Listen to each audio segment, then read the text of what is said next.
사용 승인일부터 2년 실거주가 적용된다. 한 20억대 초반, 20억대 중반선에서 매수할 수 있는 물건들이 아직 남아 있습니다. 철거 단계에 들어가는 상황이라서 속도는 빠르게 당길 수 있으면서 독수리 오형제의 마지막 퍼즐이라고 할 수 있고요. 방배 5, 방배 6이 입주한 뒤에 방배의 가치가 올라가는 그 시점에 입주를 나중에 재건축이 되었을 때 어떠한 파워를 갖게 될지 무척 기대가 되고요.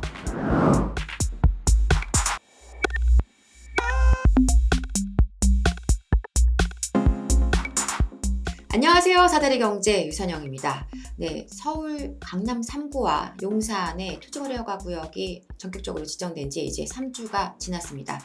오늘 월요일이니까 딱 3주 이제 지나고 4주 차에 들어가는 것 같은데요. 이 토허제가 계속 시끄럽습니다. 그러다 보니까 토허제 관련해서 어떤 기준, 각 자치구별로 기준이 다르고 그리고 그에 따른 입주권은 어떻게 또 적용할 것인가 이런 것들이 계속 문제가 되면서 결국은 이제 이거에 관련한 기사들이 주말에 많이 나왔고요. 서울시와 국토부에서 이 관련한 지침을 내려주는 것이 기정사실화된 상황입니다. 그러다 보니까 이와 관련해서 여러분들께 오늘 좀 간단하게 얘기를 드려보려고 하는데요. 토지거래 허가구역으로 강남 3구와 용산이 묶였지만 그에 따라서 정비구역, 정비사업장들은 조금의 수혜를 볼 수 있는 상황이 아닌가 또 이렇게 기대를 해보게 되는데요. 내용인즉슨 이겁니다. 이제 관리처분인가가 난 재건축이나 재개발 같은 경우에는 이제 입주가 당장 안 되는 곳들이 있죠. 이주가 되고 철거까지 끝난 곳들도 있고요. 지금 현재 뭐 아직까지 철거 전이라 하더라도 이주 전이라 하더라도 조만간 이주가 결정될 수밖에 없는 환경이다 보니까 이러한 곳들은 지금 사실 토지거래 허가구역을 적용을 하게 되면 어떻게 기준을 적용할 것이냐가 사실 그동안 좀 말이 많았었습니다.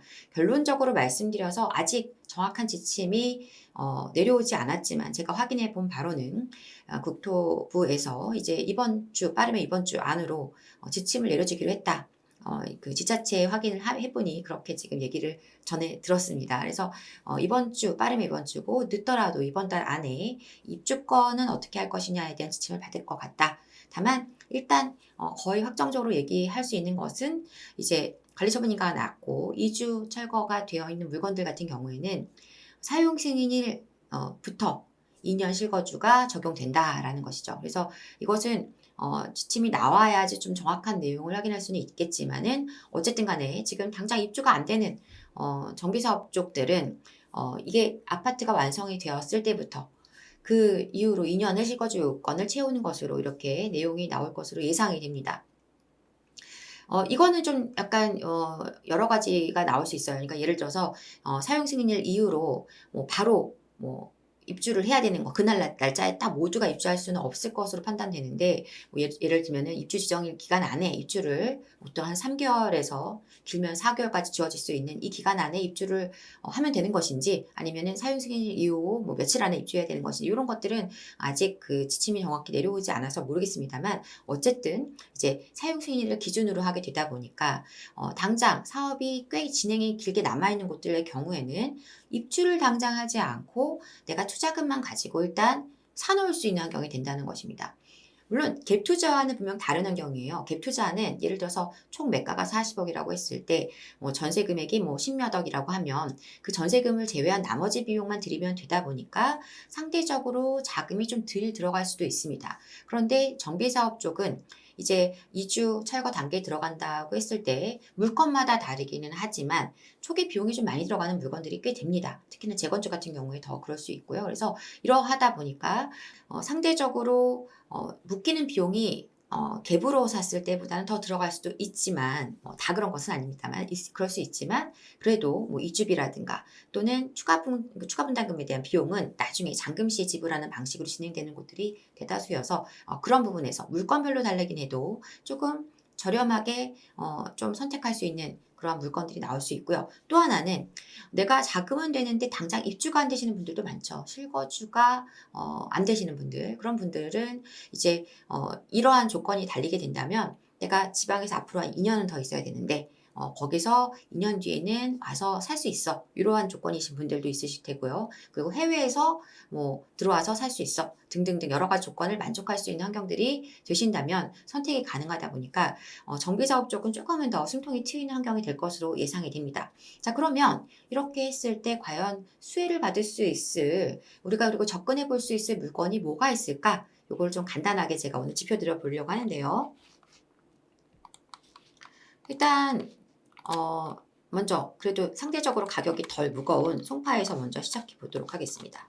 송파에서는 많은 분들이 좋아하시는 잠실권, 잠실 진주와 잠실 미성, 크로바를 재건축한 이렇게 아파트들이 있습니다. 그래서 잠실 르엘과 잠실 레미안 아이파크가 그 아파트들인데요.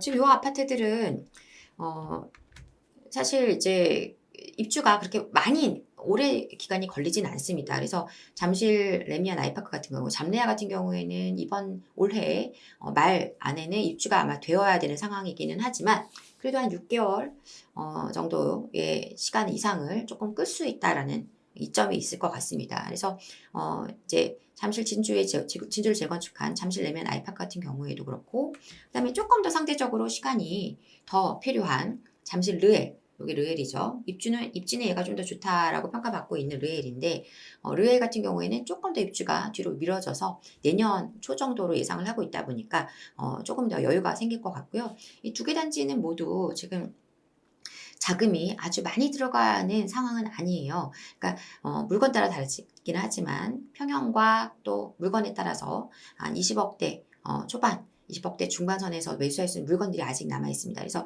만약에 이제 워낙 좋아하시는 지역이시고 많은 분들이 먼저 보시는 지역이다 보니까 지금 이러한 자리를 선택하실 분들이라면 저는 지금 이제 이번 주 또는 이번 달 안에 가이드라인이 나오는데 이것을 다 기다릴 수 있을까? 기다려서 갑자기 동시다발적으로 매수가 붙기 시작하면 이것도 조금은 머리가 아플 수 있겠죠. 그래서 만약에 조금 선택을 빨리 하실 분들은 일정 금액을 먼저 좀 걸어놓고 이 결과를 받아보고 좀 허가를 받아서 진행하시는 게 어떨까?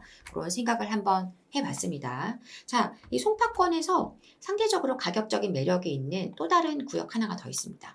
비록 메인은 아니지만 뒤쪽으로 넘어가면은 마천 뉴타운이라고 있죠. 거의 마천 뉴타운 중에서 마천 4구역이, 여기 마천 3구역은 아직은 이제 조금 시간이 필요하다 보니까 그냥 토지로 접근이 안 돼도 가능한 물건들입니다. 왜냐면 아파트가 아니기 때문에. 그래서 당연히 여기는 접근이 가능하고요. 이쪽은 3구역이고 여기가 이제 4구역인데 4구역. 사구역 같은 경우는 지금 철거 단계에 들어가는 상황이라서 여기 같은 경우에도 지금 속도는 빠르게 당길 수 있으면서 이제 앞으로 이주 철거하고 공사가 완료되려면 앞으로 한 3, 4년 이상의 시간이 또 소요되어야 돼서 그런 부분을 감안해 본다면 여기를 선택하시는 분들에게는 또 하나의 기회가 될 수 있을 것으로 예상이 됩니다. 그래서 비록 상대적으로 조금 입지가 이 송파에서는 조금 안쪽에 들어가 있어서 좀 가격이 조금 저렴하고 아주 선호도가 높은 입지는 아니다 하더라도 빠르게 사업을 완성시킬 수 있다라는 장점을 갖고 있는 이만큼 좀 관심을 가지실 필요가 있겠고, 아울러서 3구역도 제가 볼 때는 마천 3구역도 굉장히 매력 있는 규모가 워낙 대단지 아파트다 보니까 매력 있는 구역이다. 이렇게 살짝 설명을 곁들여 보고요. 자, 그리고 이제 넘어가면 이제 강남으로 넘어가게 됩니다. 강남권에 들어오면 일단 이제 여기 이런 개포 한신 아파트 같은 경우는 관리 처분 인가를 받긴 했는데요. 아직 이주 진행은 안 되고 있는 상황이에요. 그래서 요거는 이주가 안 된 상태에서 지금 만약에 토지의 물건을 샀을 때 입주를 바로 잠깐이라도 해야 되는지 여부, 요거는 잘 모르겠습니다. 그래서 현재 철거가 안 된 상태라면 어쨌든 아직은 주택으로서의 역할을 하고 있다 보니까 요거는 조금 상황을 봐야 되고, 만약에 이주가 시작됐다 그러면은 그때부터 이제 산정해서 앞으로 몇 년 뒤에 입주다라고 생각하면 이것 또한 역시 그때는 기회가 될 수 있겠습니다만 아직은 이주는 하고 있지 않은 상황이라는 점을 좀 말씀을 드리고요. 자, 그리고 이렇게 넘어가면 이제 강남 쪽에서 우리가 선택할 수 있는 좀 괜찮은 선택지가 바로 이제 서초 신동아 아파트인 것 같아요. 서초 신동아 1, 2차. 그래서 여기는 독수리 오형제의 마지막 퍼즐이라고 할 수 있고요. 이제 나중에 경부고속도로 지하 이슈가 지금 계속 나오고 있는데 이제 여기가 지하화하게 된다면 또 굉장히 장점을 갖추는 아파트가 될 것이고, 현재로서도 입지가 매우 매력적인 아파트인데 가격이 그렇게 많이 무겁지는 또 않은 상대적으로. 그래서 2028년으로 이제 예상을 하고 있습니다만 어쨌든 여기 만약에 선택하게 된다면 여기 역시 시간을 상당히 유예해서 입주까지 시간을 좀 끌고 갈 수 있다는 장점이 있으니까요. 신동아도 한번 접근해 보시는 아크로드 서초였나요? 네, 아크로드 서초. 그래서 아크로드 서초도 지금 관심권을 두실 만한 물건이 아닌가 생각이 됩니다. 시세가 뭐 이제 잠실 레이미안 아이파크보다 살짝 상회하는 가격 정도에 접근하실 수 있는 매물들이 있습니다. 자, 그리고 여기 넘어가면은요. 서초에서 이제 방배로 넘어가게 되는데요. 방배 같은 경우에는 이제 재건축 아파트들이 좀 있죠. 그리고 주택 재건축도 있고요.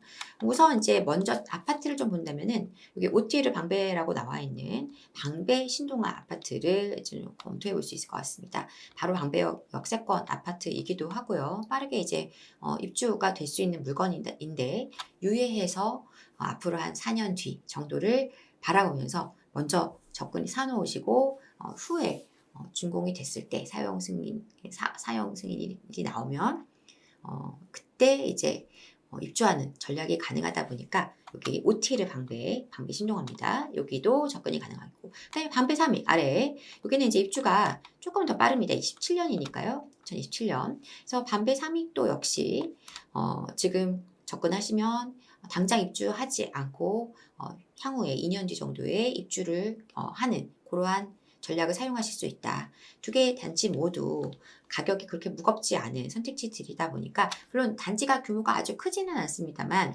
그렇다 하더라도 지금으로서는 좋은 기회의 타이밍이 아닌가 생각이 됩니다. 그래서 한번 이쪽도 물건들을 체크해 보셨으면 좋겠다.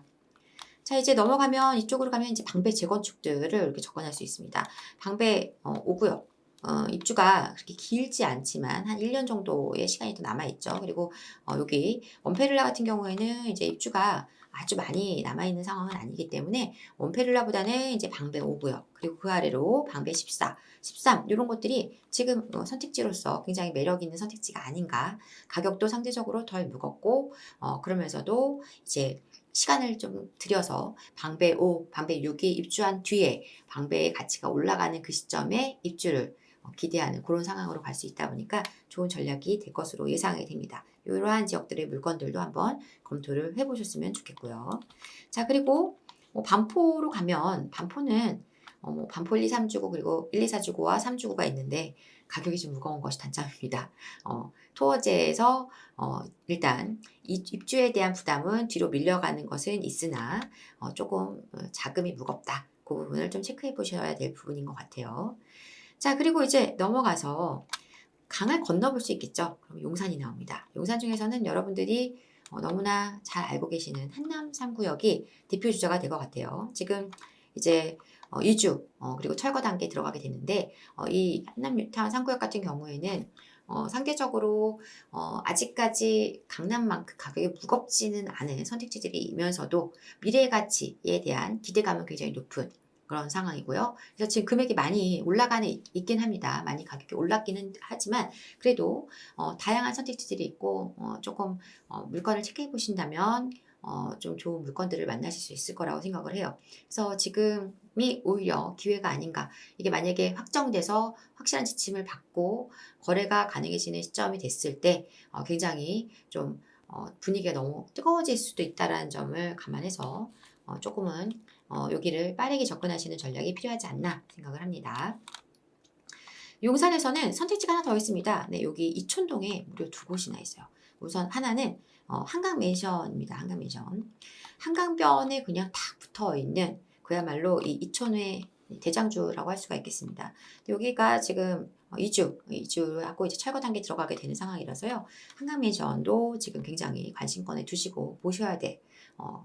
제가 볼 때는 이제 한강맨션이 나중에 재건축이 되었을 때 어떠한 파워를 갖게 될지 무척 기대가 되고요. 이촌동은 뭐 재건축이 아니더라도 리모델링으로도 지금 시세가 굉장히 탄탄하게 받쳐주는 지역이다 보니까 이제 제대로 된 재건축 칠리투스 이후에 만나게 되는 것이어서 기대감 갖고 좀 보아도 되지 않겠나 생각합니다. 그리고 여기와 더불어서 이제 재건축은 아니지만 리모델링이죠. 예, 이촌 현대맨촌이라고 하는데 지금 공사하고 있습니다. 그래서 여기 같은 경우에는 르엘 이촌 같은 경우에는 리모델링으로 재건 그 상품성을 바꿔가는 것이긴 하지만 그렇다 하더라도 이촌동이라는 이 이점과 그리고 향후에 이 용산의 가치가 올라가게 됐을 때 상품성이 우수한 장점을 안고 빠른 어떤 상품성의 변화를 통해서 가치를 많이 먼저 끌어올리는 효과를 만들어낼 수 있거든요. 그래서 여기 역시 우리가 관심을 가져야만 되는 곳이 아닌가 생각합니다. 생각보다도 이제 보면 지금 제가 다 말씀드리지 않았고 뭐 도곡사무라든가 몇몇 아파트들이 있습니다만 규모가 크지 않다 보니까 일일이 다 말씀드리지는 않았는데요. 여러분들이 지금 기회를 찾고자 하신다면 이러한 정비 사업이 지금 관리처분 인가가 나고 그리고 이주 철거 단계 들어갔거나 이제 곧 들어가려고 하는 곳들 그런 곳에서 조금 우리가 타이밍을 좀 볼 수 있지 않을까 생각을 하고요. 특히나 당장 입주가 안 되시는 분들 중에서 어느 정도 현금은 확보하고 계신 분들이라면 강남 3구와 용산 진입할 수 있는 기회가 이렇게 또 한번 열리지 않을까 생각을 합니다. 그래서 앞으로 제가 볼 때는 이 서울은 앞으로 몇 년간 이 정비 사업의 어떤 시장으로 갈 것으로 생각이 돼요. 이거 아니고서는 도저히 서울을 새롭게 만들어주고 좋은 질 좋은 공급을 할 수 있는 방법이 없습니다. 그래서 정비 사업에 대한 관심은 꾸준하게 가지셔야 되고요. 지금 제가 말씀드린 것 외에도 다양한 방식의 정비 사업들이 서울에 진행되고 있죠. 그래서 그런 부분에 대한 계속 관심과 또 계속 촉을 좀 세우고 계실 필요가 있다. 이렇게 얘기를 드리고 싶습니다. 아무쪼록 여러분들이 이렇게 어떤 변화들이 조금 움찔움찔할 때 사실 이 토어제 이슈는 굉장히 개인의 재산권을 심하게 침해하는 부분이 있었기 때문에 이번에 풀게 된 것은 사실 맞는 것인데 그 타이밍이 좀 안 좋았던 것 같아요. 자연스럽게 시장의 흐름이 움직이고 있는 타이밍에 좀 가격이 올라가고 있는 중에 풀다 보니까 너무 급격한 상승을 야기했고 그래서 그런 것들이 다시 이걸 또 규제하게 하는 굉장히 좀 불필요한 어떤 행정적인 어떤 손실 그리고 좀 정책에 약간 좀 실수가 아니었나 생각을 합니다. 그런데 어쨌든 우리는 그 안에서 기회를 봐야 되겠죠. 그래서 지금 이렇게 뭔가 매끄럽게 가지 못하고 급하게 풀었다가 급하게 다시 재지정, 확대 지정하면서 그래서 또 이렇게 문제가 생기고 그런 것들 속에서 만들어지는 그 정책의 틈새 이런 것들을 우리가 활용할 수 있다면 좋은 기회를 또 만날 수 있지 않을까 생각합니다. 여러분들이 부디 이 토지에 지금 묶여있는 곳들에 관심 있으신 분들 많으시니까 이러한 기회를 좀 잘 활용하셔서 또 새로운 어떤 문을 열어가셨으면 좋겠다라는 생각이 들고요. 저는 다음 시간에 더 좋은 내용으로 다시 찾아오도록 하겠습니다. 지금까지 사다리 경제 유선영이었습니다. 감사합니다.